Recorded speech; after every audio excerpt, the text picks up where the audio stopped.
Tax ও ভুল চিন্তা। বিসমিল্লাহির রহমানির রহিম। সম্মানিত সুনাগরিকবৃন্দ, আসসালামু আলাইকুম। আজকে আমরা একটি বিষয় নিয়ে কথা বলবো। আমরা ছোটবেলা শুনেছি যে এরকম একটি মজার কথা অনেকে বলে থাকেন যে ট্রেন চলে যাচ্ছে, টিকিটের যিনি প্যাসেঞ্জার উনি ট্রেনটা ধরতে পারছেন না। তখন কেউ একজন খুব মজা করে বলে যে ট্রেন চলে যাক, টিকিট তো আমার হাতেই। মানে হলো যে উনি ভাবছেন যে টিকিট যেহেতু আমার হাতে আছে, ট্রেন চলে যাক, আরেক ট্রেনে চলে যাব।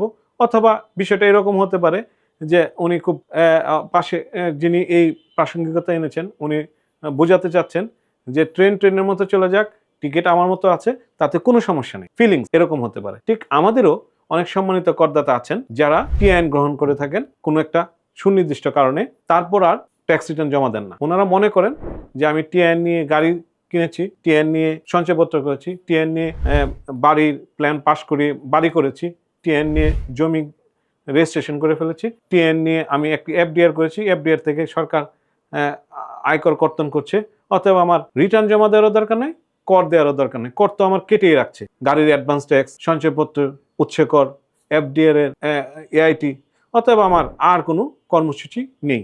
এই চিন্তাটাই আপনার ভুল। এই জন্য ইদানিংকালে অনেক ব্যক্তি বিশেষ আমাদের সঙ্গে যোগাযোগ করে তাদের ভোগান্তির কথা জানাচ্ছেন। কেন এরকম হচ্ছে?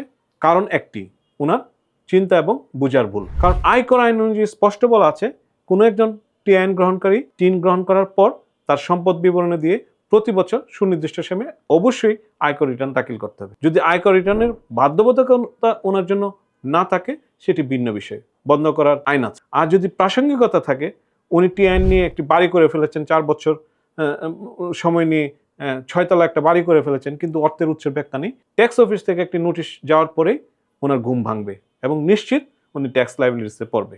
যদিও উনি বাড়িটা করতে গিয়ে নানানভাবে অর্থ সংগ্রহ করেছেন বৈধ উপায়ে এবং খুব পরিশ্রম করে, এই দান অনুদান অনেক কিছু পূর্ববর্ষে বিক্রি করে, কিন্তু আয়কর বিভাগ এটা বুঝবে না। তাই আমার সর্বশেষ বক্তব্য হলো, যারা এরকম নিষ্পাপ ভাবনায় আছেন, অর্থাৎ ইনোসেন্ট সেন্স নিয়ে যারা চলাফেরা করছেন যে টিআইএন গ্রহণ করেছি, সবকিছু ওকে, আমার আর কোনো কাজ নেই, এফডিআর আছে, উৎসকর কর্তন হচ্ছে, আমার আর রিটার্ন জমা দিতে হবে না, তাদের যেহেতু নোটিশ করা এনবিআর শুরু করেছে, তাদের জন্য অবশ্যই সামনে সমস্যা আসছে, অর্থাৎ ট্যাক্স লায়াবিলিটি আসবে। তাই আপনি সচেতন নাগরিক হিসাবে এ বিষয়ে কি করণীয় এটি আয়কর বিভাগ থেকে জেনে নেবেন, অথবা আপনার বন্ধু আত্মীয় বা কোনো একজন ভালো এক্সপার্ট যিনি আয়কর আইন জানে তার কাছ থেকে জেনে নেবেন।